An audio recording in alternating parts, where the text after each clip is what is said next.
আসসালামু আলাইকুম। আশা করছি সবাই আল্লাহর অশেষ রহমতে অনেক অনেক ভালো ও সুস্থ আছো। আমরা তোমাদের যে সাধারণ গণিতের রেখা কোণ ও ত্রিভুজ থেকে কিছু গুরুত্বপূর্ণ উপপাদ্য নিয়ে আজকে আলোচনা শুরু করতে যাচ্ছি। আমরা এখানে টোটাল 2টি পর্বে 4টা উপপাদ্য নিয়ে আলোচনা করব এবং পরবর্তীতে একটা সৃজনশীল নিয়ে আলোচনা করব। টোটাল এই 3টা পর্বে 4টা উপপাদ্য এবং একটা সৃজনশীল যদি তোমরা খুব ভালোভাবে বুঝতে পারো, আশা করছি ইনশাআল্লাহ তোমাদের সম্পূর্ণ চ্যাপ্টারে আর উপপাদ্য নিয়ে কোনো সমস্যা থাকবে না। আরেকটা যেটা সমস্যা হয় সেটা হচ্ছে তোমাদের প্রশ্ন অনেক সময় ধরতে সমস্যা হয়, যেহেতু এটা সৃজনশীল, স্যার এটাকে ঘুরিয়ে দিতেই পারে, স্বাভাবিক। তো আমি চেষ্টা করব প্রত্যেকটা উপপাদ্যের একাধিক প্রশ্ন তোমাদেরকে সাথে দিয়ে দেওয়ার জন্য, যাতে করে তোমরা প্রশ্নটা ঘুরিয়ে আসলেও ধরতে পারো। তো সর্বপ্রথম আমি যেটা শুরু করতে যাচ্ছি সেটা প্রশ্নটা তোমরা এখানে দেখতে পাবে। সেটা হচ্ছে ত্রিভুজের যে কোনো দুই বাহুর মধ্যবিন্দুর সংযুক্ত রেখাংশ তৃতীয় বাহুর সমান্তরাল এবং দৈর্ঘ্য হচ্ছে তার কি অর্ধেক। এখানে কিন্তু পাশাপাশি আরও 2টা কোয়েশ্চেন আছে, ওই কোয়েশ্চেনগুলো তোমরা পড়ে নিবা এবং এটার সাথে মিলিয়ে কিন্তু কাজ করবা, তাহলে পরবর্তীতে তোমাদের পেঁচ লাগার কোনো সম্ভাবনা থাকবে না। তাইলে ত্রিভুজের যে কোনো দুই বাহুর মধ্যবিন্দুর সংযোজক রেখাংশ, প্রথমে আমি একটা ত্রিভুজ নিলাম। এখানে ত্রিভুজের যে কোনো দুই বাহু, তোমার ইচ্ছা হলে তুমি এটা নিতে পারো অথবা এটা নিতে পারো। আমার ইচ্ছা হলো আমি এই 2টা নিলাম। দেখো, যে কোনো 2টা তুমি নাও 100% হবে, তবে তুমি যখন এটা করতে যাবে তখন সবসময় খেয়াল রাখবে যেন তোমার চোখের দেখাই এটা সোজা মনে হয়। আমি যদি এই 2টাকে বিন্দু নেই, অর্থাৎ এই 2টা বাহুর মধ্যবিন্দু আমি নেই, আমার চোখের দেখাতে কিন্তু এটা একটু সোজা মনে হবে। আর আমি যদি এই 2টাকে নেই, আমার চোখের দেখাতে একটু উল্টা মনে হইতে পারে, তখন কিন্তু আমার সহজে মনে নাও থাকতে পারে। তোমাদের যার যেভাবে সুবিধা তোমরা সেভাবে কিন্তু ধরে করতে পারো। তো যেই কোনো দুই বাহুর মধ্যবিন্দুর সংযোজক রেখাংশ তৃতীয় বাহুর সমান্তরাল। দেখো, এটা হচ্ছে তৃতীয় বাহু, আর এই মধ্যবিন্দুর সংযোজক এই রেখাংশটা হচ্ছে এই যে তৃতীয় বাহুর সমান্তরাল এবং দৈর্ঘ্য তার অর্ধেক। অর্থাৎ আমাদেরকে প্রমাণ করতে হবে এই বাহুটার সমান্তরাল এবং এই বাহুটার দৈর্ঘ্য হচ্ছে এই বাহুটার দৈর্ঘ্যের অর্ধেক। এই কথাটা কিন্তু আমাদের এখানে বলা আছে। তো আমরা এটাকে এখন মার্কআপ করে নিই। দেখো, এ বি সি, এটাকে দিলাম আমি ডি। এটা প্রমাণ করার জন্য আমার এই বাহুটার সমান আরেকটা বাহু এখানে নিতে হবে। এই যে আমি কিন্তু এটাকে অতিরিক্ত নিলাম, তারপর এটাকে এখানে আমি নিচে যুক্ত করলাম। এটা হচ্ছে ই, আর এটাকে দিয়ে দিলাম আমি এফ। দেখো তো এটা বুঝতে পারছো কিনা? এখানে একটা ত্রিভুজের 2টা বাহুর মধ্যবিন্দুর যেই সংযোজক রেখাটা, ওই রেখাটা হবে তৃতীয় বাহুর সমান্তরাল এবং এই ডিই এর দৈর্ঘ্য হবে বিসি এর অর্ধেক। দেখো, এটা হচ্ছে আমাদের কোয়েশ্চেন। এই কোয়েশ্চেনটা যদি তোমাদেরকে শুধু ত্রিভুজ দিয়ে বলে তাহলে তোমরা হুবহু এটা করে ফেলবা, কিন্তু যদি তোমাকে ত্রিভুজ না দিয়ে যদি বলে এই যে তোমার, দেখো পরের কোয়েশ্চেনটার মধ্যে কিন্তু আছে এখানে যে এটা সমকোণ A B C A B হচ্ছে কিন্তু এক সমকোণ। যদি তোমাকে বিটাকে এক সমকোণ বলে তখন কিন্তু ত্রিভুজটার রূপটা হবে তোমার অনেকটা এরকম। এই যে আগে সমকোণী ত্রিভুজ থাকতে হবে, কিন্তু তারপরে কিন্তু এটাকে তোমার এভাবে যোগ করে এই কাজটা, এটা সমান হবে, এই কাজটা করতে হবে। অর্থাৎ তোমার সমকোণ বলুক অথবা নাই বলুক, নিয়ম কিন্তু তোমার হুবহু সেমই থাকবে। তাহলে এবার আমরা এটার কাজ শুরু করি। তো আমাদের প্রমাণ করতে হবে, আমি এখানে বাংলা কথাগুলো লিখতেছি না, আমাদের বিশেষ নির্বাচনটা হলো দেওয়া আছে, আমি মুখে মুখে বলতেছি, তোমরা এটা লিখে নিবা। দেওয়া আছে এ বি সি একটা ত্রিভুজ এবং A B O A C এর মধ্যবিন্দু হচ্ছে কত? ই। এতটুকু লেখার পর তোমরা লিখবে প্রমাণ করতে হবে যে, দেখো প্রমাণ করতে, এখানে লিখে ফেলি, আমাদের প্রমাণ করতে হবে এই যে ডিইটা সমান্তরাল কার? বিসি এর। এবং আমাদের প্রমাণ করতে হবে যে এই ডিইটার মান হচ্ছে এই যে বিসি এর মানের অর্ধেক। দেখো তো এটা বুঝতে পারছো কিনা? ডিইটার মান হচ্ছে বিসি এর মানের কি? অর্ধেক। এই 2টা বিষয় আমাকে প্রমাণ করতে হবে। এই 2টা বিষয় প্রমাণ করার আগে আমি তোমাদেরকে একটা শর্ট টেকনিক বলি, যেটা তোমরা ইউজ করলে অনেকগুলা উপপাদ্য খুব সহজে করতে পারবে। তোমরা যেই কোনো উপপাদ্য, এটা হোক বৃত্ত, হোক রেখাকোণ, ত্রিভুজ বা যে কোনো উপপাদ্য হোক না কেন, তোমরা সর্বপ্রথম খেয়াল করবে এখানে কোনো সর্বসমতা আছে কিনা। আশা করছি তোমরা ক্লাস 8-এ সর্বসমতা, বাহু বাহু বাহু বাহু কোণ বাহু, অতিভুজ বাহু, কোণ কোণ কোণ, হ্যাঁ 5টা সর্বসমতা তোমরা এখানে টোটাল পড়েছো। ওইগুলা নিয়ে তোমাদের সমস্যা থাকার কথা না। তোমরা যখন এগুলা কাজ করতে যাবে তখন সর্বপ্রথম ধাপ 1-এ তোমাদেরকে খেয়াল করতে হবে এখানে কোনো সর্বসমতার কোনো কিছু আছে কিনা। অর্থাৎ কোনো ত্রিভুজে আমি সর্বসমতা দেখাতে পারি কিনা। যদি দেখাতে পারি আমি প্রথমে সর্বসমতাটাকে দেখিয়ে দিব, তারপরে হচ্ছে বাকি কাজ। আর যদি বৃত্তের কোনো উপপাদ্য হয়, এটা আমি পরবর্তীতে বৃত্তেও বলবো, এখন একটু বলে নিই। আমরা দেখব যে বৃত্তস্থ কোণ আর কেন্দ্রস্থ কোণ যাবতীয় কোনো কিছু আছে কিনা। তাহলে সর্বপ্রথম আমি দেখতে পাচ্ছি যে এই দুইটা ত্রিভুজ সমান হবে। একটু ভালো করে খেয়াল করো যে এই দুইটা ত্রিভুজের মধ্যে কিছু কিছু জায়গাতে আমি কিন্তু সমান দেখতেছি। যেমন এটার এই যে এই এবং সিই সমান, আর ডিই এর সমান করে তো আমি ইএফ একেই নিলাম। তো এখানে কি আমি বলতে পারি, আচ্ছা বিশেষ নির্বাচনটা কিন্তু আমি বলে ফেলছি মুখে, এবার আমরা শুধু প্রমাণটা লিখবো। এখানে আমি বিস্তারিত বাংলা লিখতেছি না জায়গা স্বল্পতার কারণে। দেখো ধাপ একে কি লিখবা,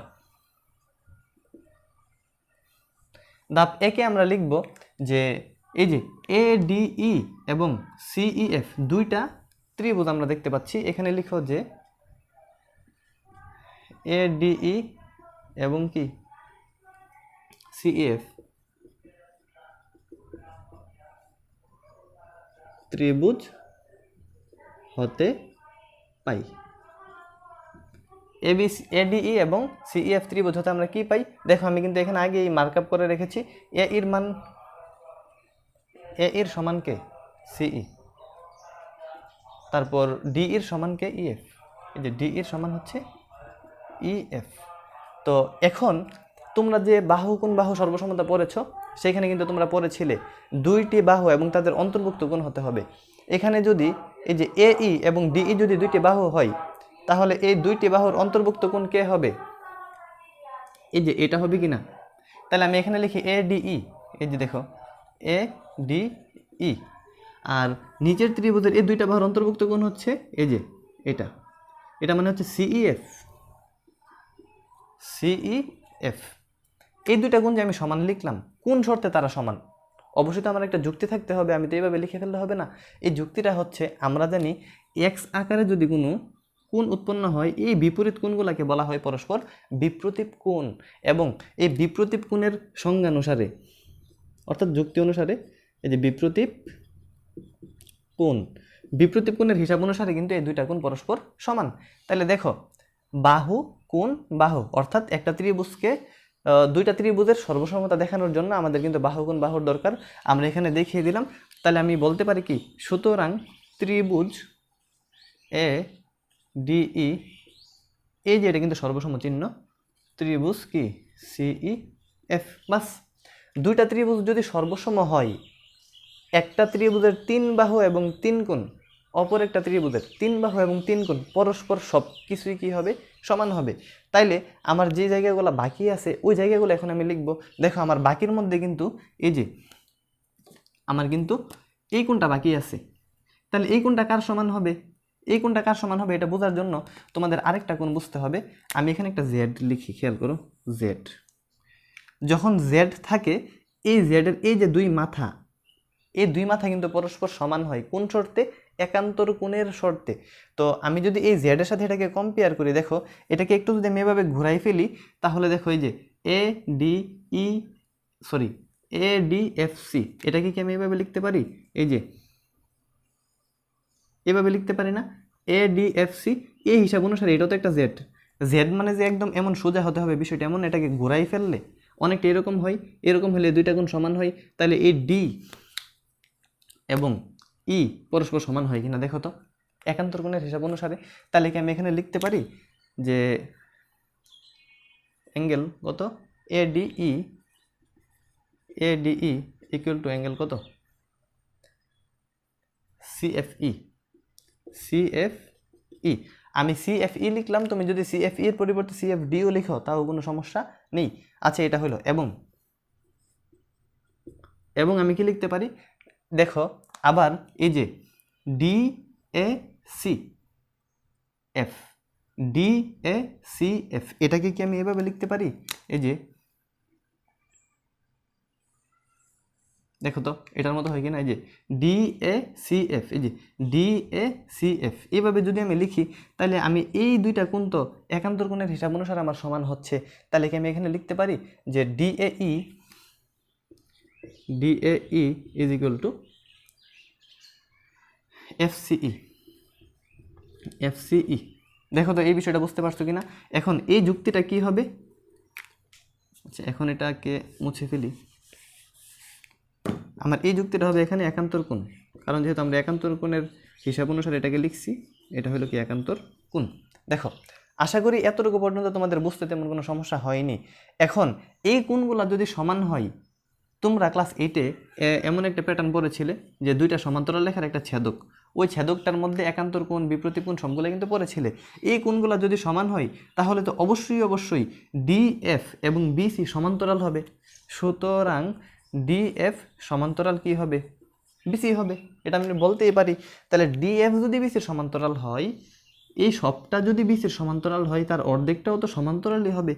বা ডিএফ এর পরিবর্তে আমি লিখতে পারি ডিই, ডিইও তো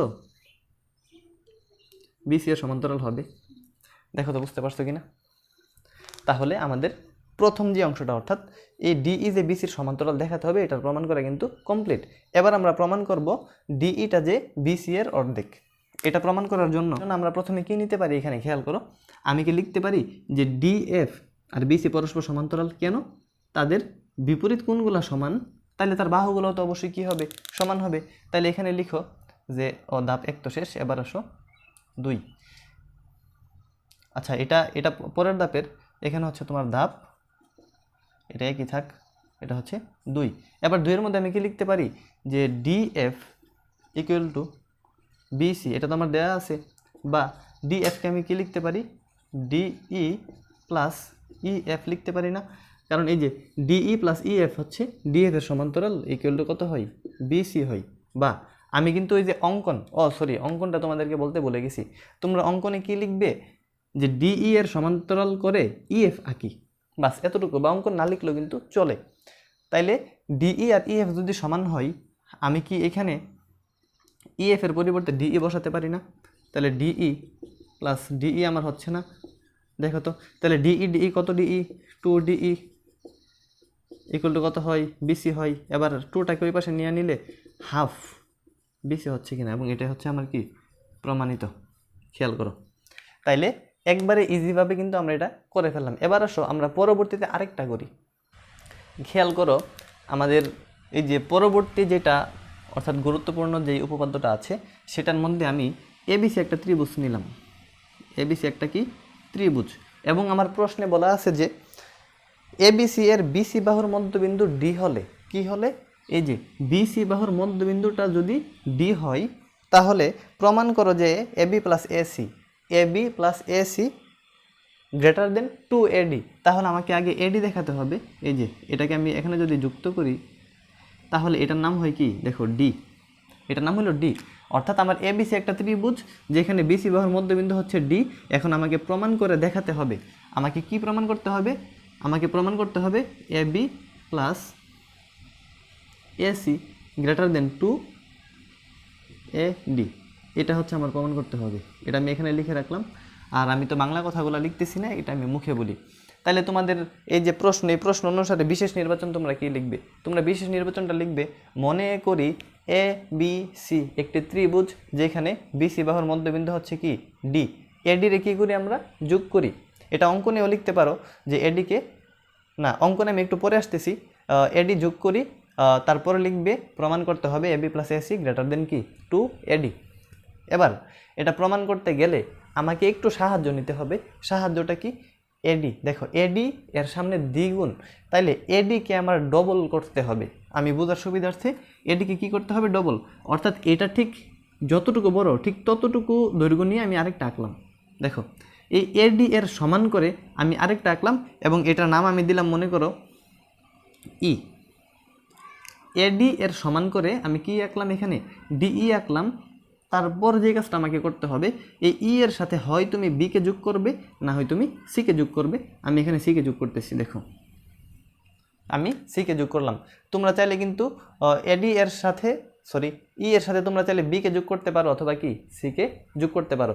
এখন আমার যে কাজটা করতে হবে সেটা হচ্ছে, আমি স্পষ্ট এখানে দেখতে পাচ্ছি এই দুইটা ত্রিভুজের মধ্যে আমার সর্বসমতা কিছু একটা হইতে পারে। আগে যে বলছিলাম, আগে আমাদের সর্বসম দেখতে হবে। তার আগে বলেনি অঙ্কন কি হবে, অঙ্কনটা হচ্ছে এডি এর সমান করে এডি রেখাকে ই পর্যন্ত বর্ধিত করি, অথবা এডিকে ই পর্যন্ত বর্ধিত করি যেন এডি ইকুয়াল টু কি হয় ডিই হয়, তারপর সিই যোগ করি। এবার আসো প্রমাণের মধ্যে গেলে তোমরা ধাপ একে আসো।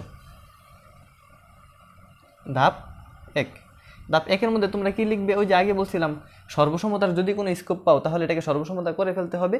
তো এ বি ডি ত্রিভুজ, এ বি ডি ও ত্রিভুজ, এ বি ডি তো নিলাম, তারপর হচ্ছে সিডিই হতে পাই, এ ডি ও সিডিই হতে পাই। খেয়াল করো, আমি কিন্তু আগেই বলেছিলাম যে এডি এর সমান করে আমি কি আঁকছি? ডিই আঁকছি। আচ্ছা, তারপর এই যে বিসি এর মধ্যবিন্দু যদি ডি হয় তাহলে বিডি যা হবে সিডিও তো তাই হবে। তাহলে আমি কি এটাকে লিখতে পারি যে এডি ইকুয়াল টু ডিই। তারপর কি আমি লিখতে পারি বিডি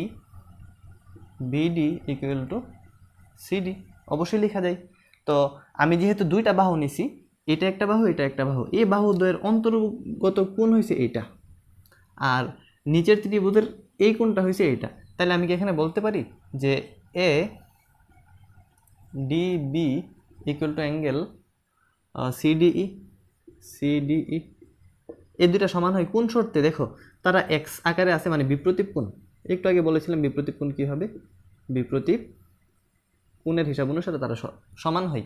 যেহেতু আমার দুইটা বাহু এবং দুইটা কোণকে সমান দেখানো শেষ, তার মানে আমি এখন বলতে পারি সুতরাং দুইটা ত্রিভুজ সর্বসম। আর এটাকে আমি লিখতে পারি সুতরাং ত্রিভুজ কত? এ বি ডি সর্বসম ত্রিভুজ কত? সিডিই। বাস, আমার কিন্তু সর্বসমতা দেখানো শেষ। এখন সর্বসমতা যে দেখাইলাম এটার একটা উদ্দেশ্য আছে।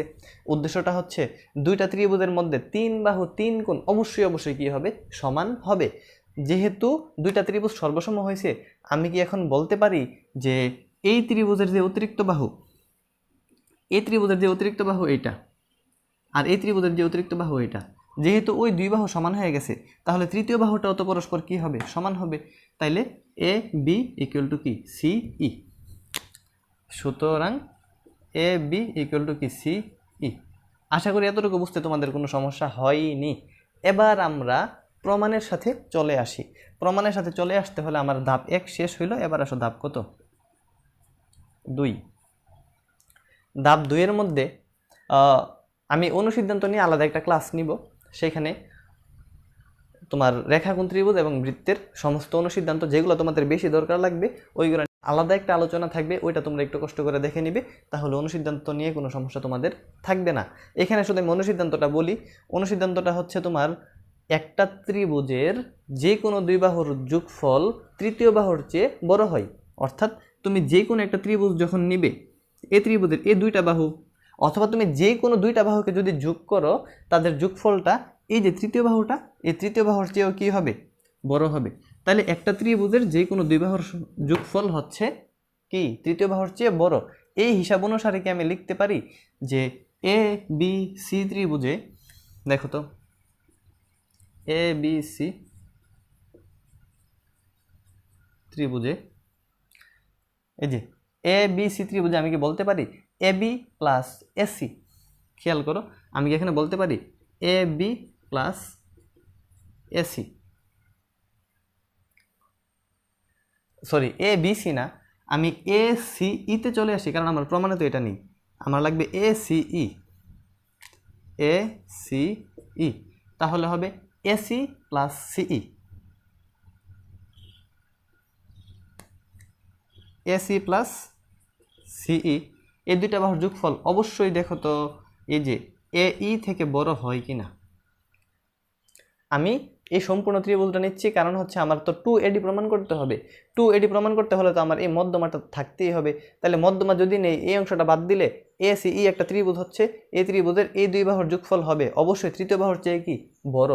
যদি তৃতীয় বাহুর চেয়ে বড় হয়, এই মানে কি? দেখো, এই মানে হচ্ছে AD প্লাস ডিই, বা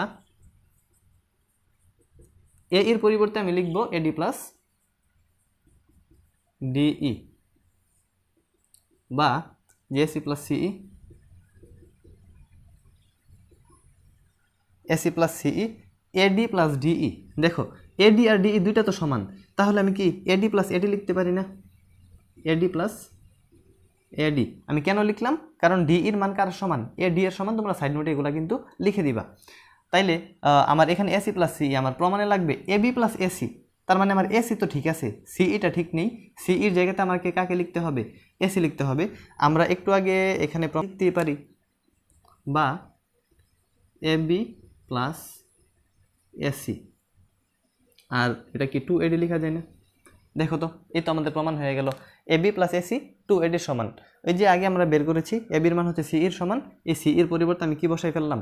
এবি বসাই ফেললাম, এবং এটাই হচ্ছে আমার এই উপপাদ্যের প্রমাণ। তাহলে পরবর্তী ক্লাসে আমরা আরও 2টা উপপাদ্য নিয়ে আলোচনা করব, এরপরে আমরা সৃজনশীল একটা নিয়ে আলোচনা করব। তাহলে আজকে আল্লাহ হাফিজ।